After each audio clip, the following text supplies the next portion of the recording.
So my brother just sent me a text message of a quote.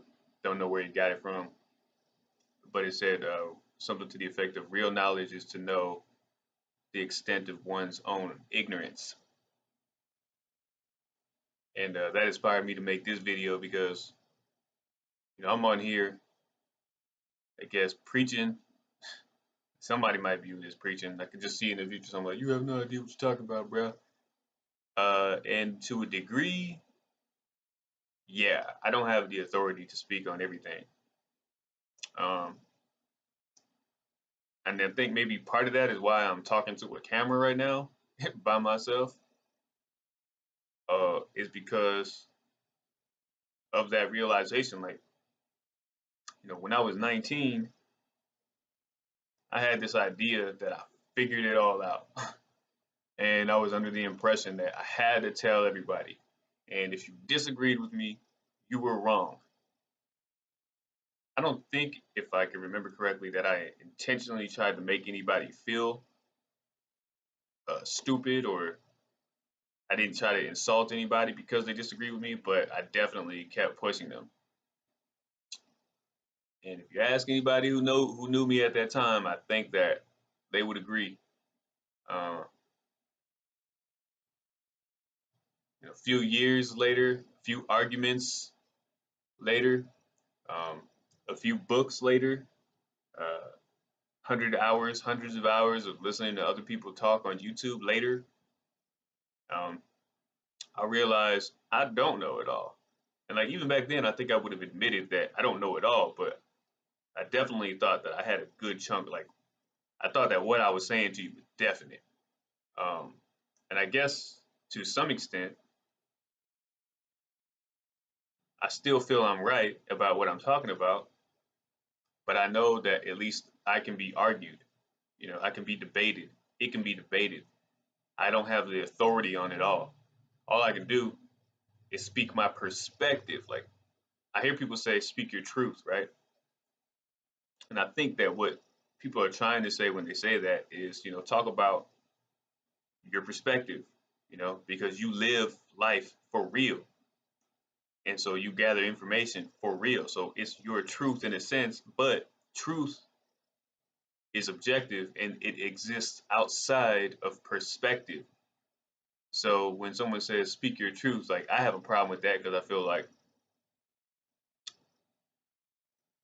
truth is objective. So like I can't, if you don't understand my point on that one, I don't really see the benefit of me trying to explain because I just think it'll cause an argument. But that's another thing too, is like I realized you, know, you have to let everybody do their own thing and just put the information out there. Like I saw a meme that said the best teacher doesn't tell you what to think, but shows you where to look. Something like that. I'm probably screwed that quote up, but I think the basic idea is the same. It's if you're smart enough, you'll see it, you'll figure it out. If I'm smart enough, I'll see it and I'll figure it out. But also, like I think that attitude and emotion has a lot to do with whether or not you're ready to hear something. There's this whole idea of you know, don't strike the messenger, because I'm sure that there's been several, maybe innumerable amounts of times in history where the messenger was punished for delivering the message because the people who were hearing it were not happy with that message, and maybe it wasn't fully thought out. Now maybe there might be some situations where whoever punished the messenger was just trying to prove a point. That makes a little bit more sense. But aside from that, like we're not always ready to hear the truth. Um, and it's like for that reason, I feel like I have to be honest with myself about the things that I don't know. And when I'm wrong, I have to acknowledge it to those who are affected by my error in judgment.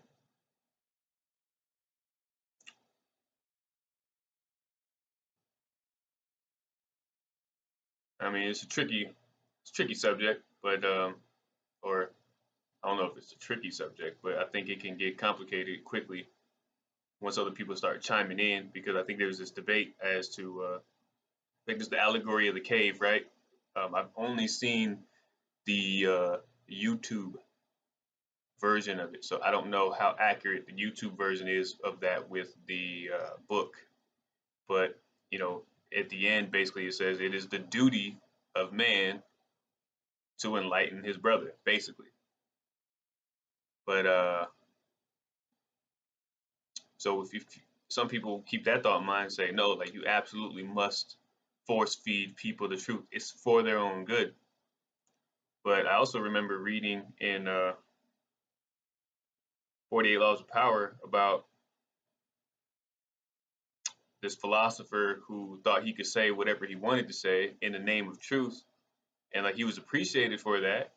And if I remember correctly, like he hung out with Julius Caesar, but that ended up getting him killed because he got on people's nerves. And so it's like, yeah, on one hand, like you need to tell people the truth, but on the other hand, you know, you risk your own safety letting people know what's up. And so it's like that's where I got to be aware of my own ignorance and be humble, as uh, Kendrick Lamar might say. Be humble. I got to sit down and I got to be humble. But then there comes a time where it's like I got to let somebody know. It's all about finding that balance, but acknowledging my ignorance,